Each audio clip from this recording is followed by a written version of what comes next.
बंदर दीगर हैवानात की तरह एक हैवान है, मगर बाज मुफक्किरीन के मुताबिक बंदर की पैदाइश आम जानवरों की तरह नहीं हुई, बल्कि वो एक तब्दील शुदा मखलूक है। इनके मुताबिक आज से हजारों साल कबल हजरत दाऊद अलैहिस्सलाम की कौम बनी इसराइल ने जब अल्लाह की नाफरमानी की तो बतौर सजा इन्हें बंदर और सुअर बना दिया गया था। इस सख्त अजाब का जिक्र कुरान मजीद की आयतों में भी मिलता है। तो क्या आज इस जमीन पर जो बंदर मौजूद हैं वो कौम बनी इसराइल की नस्ल से हैं जो आज तक इस अजाब में मुब्तला है? इस बात में कितनी सच्चाई है हम इस वीडियो में जानेंगे। कुरान करीम में बहुत सी कौमों के लिए ऐसे वाकयात बयान हुए हैं जिनमें इनके गलत अमल और अल्लाह तबारक व तआला के अहकाम हदूद से तजावीज की वजह से इनको अजाब इलाही का सामना करना पड़ा। इस सिलसिले में एक मशहूर और इबरतनाक वाकया असहाबे सब्त का है। ये वाकया यहूदियों की एक बस्ती से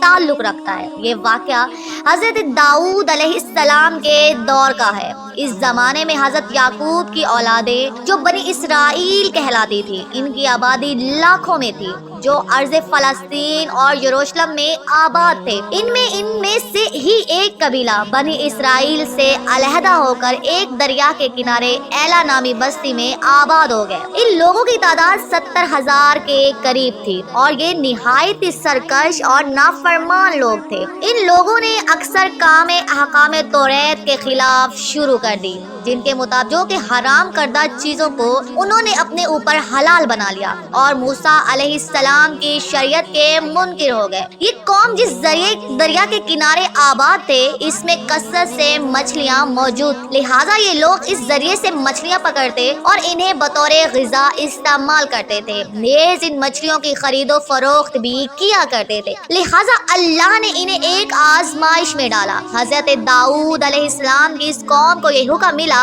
कि वो हफ्ता यानी हफ्ते के दिन मछली का शिकार ना किया करे और ना दुनिया की कोई खरीदो फरोख्त करें। इस दिन इनके लिए मछलियां पकड़ना हराम करार दे दिया गया। अलबत्ता इस दूसरे दिनों में मछलियां पकड़ने की इन्हें इजाजत थी। लिहाजा हजरत दाऊद अलैहिस्सलाम के हुक्म से इस कौम ने एतवार से जुमा तक मछलियां पकड़ना शुरू कर दी, मगर हफ्ते को मछलियां दरिया में ज्यादा होती और बाकी के 6 दिन कम होती। हफ्ते के दिन जब भी दाऊद अलैहिस्सलाम की कौम दरिया के पास आती तो इन्हें ज्यादा मछलियां देखकर इनका दिल बेईमान हो जाता। शैतान ने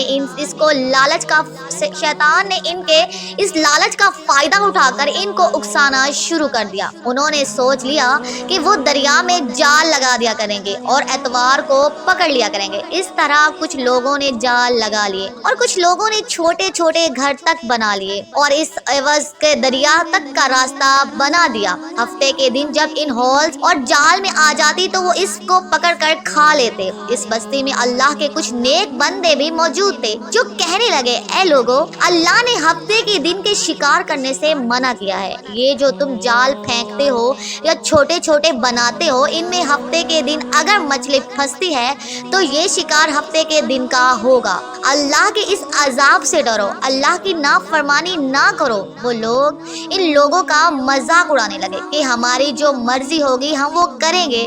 तो यूं अल्लाह के इन नेक बंदों की बस्ती के बीच में एक दीवार को खड़ा कर दिया गया और ये हुक्म नाफिज किया कि अल्लाह की नाफरमानी करने वाले इस तरफ हो जाएं और हम जो अल्लाह के फर्मा बरदार हैं वो इस तरफ रहेंगे। वो सारे लोग बार बार इनसे कहते रहे, ऐ लोगो, अल्लाह से डरो। कौम समूद और कौम लूत का जो हशर हुआ इसको याद करो। अल्लाह की नाफरमानी ना करो वरना तुम पे भी कोई अजाब आ जाएगा।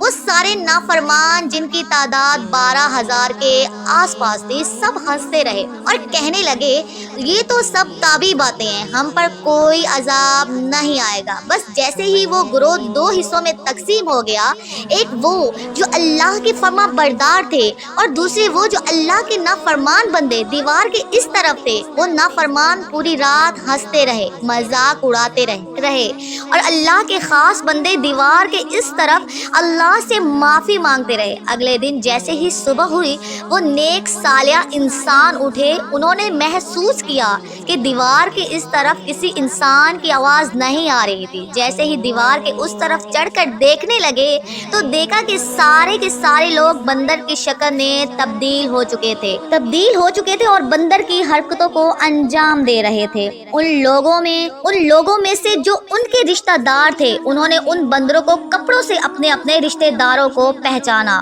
اور چیخ کر رونے لگے، اللہ سے معافی مانگنے لگے۔ لیکن اللہ کا عذاب جب آتا ہے تو وہ ہو کر رہتا ہے۔ وہ 12,000 لوگ جو بندر بن چکے تھے کچھ بھی کھا پی نہیں پا رہے تھے، اور یوں 3 دن بعد وہ سب اس عذاب میں آ کر ہلاک ہو گئے۔ اللہ کا عذاب بہت ہی سخت ہوتا ہے اور نافرمان اور سرکش لوگوں کے لیے۔ جب عذاب الہی کا فیصلہ ہو جائے تو اللہ کے حکم سے پوری قوم اس طرح ہلاک ہو جاتی ہے کہ وہ آنے والے لوگوں کے لیے ایک عبرت بن جاتی ہے۔ بہرحال یہ نظریہ کہ موجودہ بندر ان لوگوں کی اولادیں ہیں جن پر عذاب آیا تھا، یہ غلط ہے، کیونکہ ان سے پہلے پوری دنیا میں بندر موجود تھے، اور صحیح روایتوں کے مطابق بنی اسرائیل کی یہ قوم جب بندر میں تبدیل ہو گئی تھی تو 3 دنوں تک یوں ہی زندہ رہے اور پھر روتے روتے ساری قوم مر گئی، لہٰذا ان کی نسل آگے نہیں بڑھی۔